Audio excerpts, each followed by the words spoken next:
Alright everyone, welcome to another video. Today I have a very good topic, how I'm skipping the rat race. Now, number one, can you skip the rat race? Yes, you can. And the very first step is you have to change your mindset. If you don't change your mindset, nothing will ever get done. So, many people say there's no way you can leave the rat race. It's just part of life. Everybody has to work.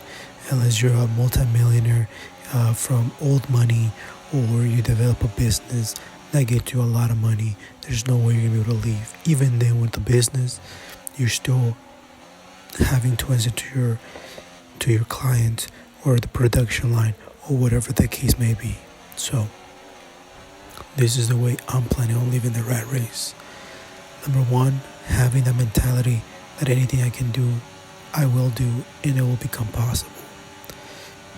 Number two, having clear goals of what living the rat race is.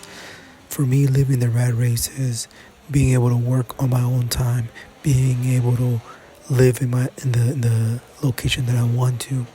As my children get older, I want to be able to spend time with them. Now, I'm not trying to be a helicopter parent, but at the same time, I want to be available for them, whatever that means to them. Number three, I'm getting rid of all my debt. As you guys know, I'm trying to pay off the house. I got a little under 600K still to go, and I will make sure I get that out of the way. It's super important that that goes out of the way. Obviously, no more consumer debt, which I don't have any right now, and definitely no car payments for the foreseeable future. So, those are the biggest ones. The other one is, it sounds really easy right now, but knowing the difference between a liability and an asset. I did not know that in my 20s.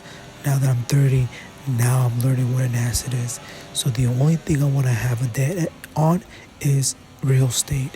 That to me seems to be the way I want to be able to grow multiple streams of income, because let's face it, we need money, and we need a way to survive and to sustain ourselves and to tackle down any emergency that life may throw at you.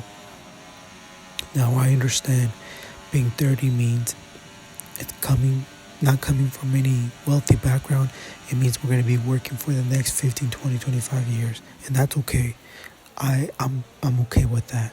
However, I know I'm intentional. I know I'm working so hard. I have the mindset, and I also understand that there's this game being played. And I've said it before so many times, it's not just for me, it's a legacy for my children, to be able to teach them and say, hey, this is the game that the elites are playing. You need to be able to be on the other side, the side that collects interest rates, the side that collects the rent. Instead of you paying the rent, instead of you paying the interest, you have to be on the other side, and that's how your life's going to be a little bit more comfortable. Perfect? No, nothing is ever perfect. But you know what? At the end of the day, giving young adults those type of tools will set them up.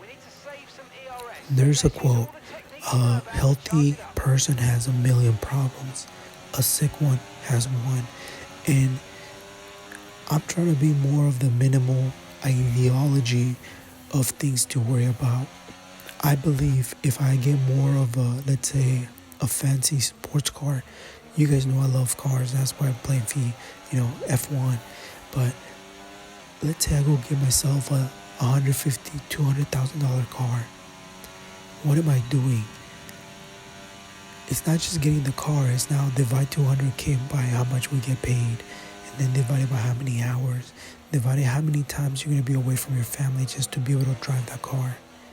Now, some may say, dude, you got to live a little bit. Life's too short. I get it. I understand. But nothing scares me the most than when I see some of my coworkers that can't retire and they do not want to work. Now, if you're in your 60s and 70s and you still want to work, more power to you. But for me, I want to do more stuff. I want to hang out with my family. I want to hang out with my spouse. There's this idea in the United States that you go work and then you retire at 60 or 65 and then you die at 70. I have no idea how that makes sense for people. And I think the reality is that Nobody ever thinks about their retirement years, especially when they're younger. So they go and splurge and splurge and splurge because they work hard, right? Now, the beautiful thing about personal finance is very personal, like I mentioned. No one cares. No one will come and save you. And that's perfectly fine. I have no issues with that. But I do have issues with my own personal finances and making sure that I have the flexibility to do what I want. So living the rat race is having that mindset, knowing that you can do it, not having any debt because that makes you flexible. Speaking of doing things, do not let people know what you're up to. And the reason why is not everybody's going to be cheering for you. Not everybody believes the same things as you. Not everybody thinks that. Put it this way, some people don't even know it's a rat race. Some people don't even care about that. And the minute you put a different ideology on them, they're going to find a problem. Those naysayers, you got to stay away from them. There's a story of a dude who said, my dad bought a brand new truck, and that truck he would always drive on the weekend. We would go to church, we would go groceries, we would go parties, and then during the week he would take his old pickup truck down to work. After a couple of weeks, I told him, Dad, how come you don't take the brand new truck to work? And he said, oh, son, I'm glad you asked me. And the only reason I'm going to tell you is because I don't want you to go through the same mistakes. You don't take the new car to your job. You know why? Because your coworkers are always lurking. They're always looking. And the moment you show up with the brand new car, oh, they're going to be upset. You didn't do anything wrong. You may be the nicest one at the office, at the construction site, at the whatever. But they're not going to like it. Why? Because you're thinking outside the box. You're doing things different. And then remember, some people are not jealous. Some people are envious. And that's the worst type of people. So keep your expenses low. And if you're ever going to go buy yourself a toy, go for it. No one's going to pay the toy for you, right? But just know that your boss is watching.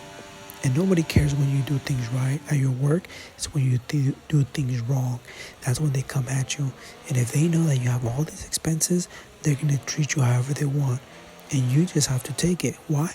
Because you cannot leave that job. That job is the one that is keeping you afloat. One check away from losing your entire livelihood, identity, and the safety of your family. So keeping my expenses low to nothing is going to be the biggest thing. Buying rental properties is going to be the goal, to be able to have different streams of income. It sounds very simple. It's not. It's every day looking at social media and say, yeah, that vacation would be nice, but it sets me farther away from my goals. Yeah, that car would be nice, but it sets me far from my goals. Don't let people know what you're up to. Leave the rat race.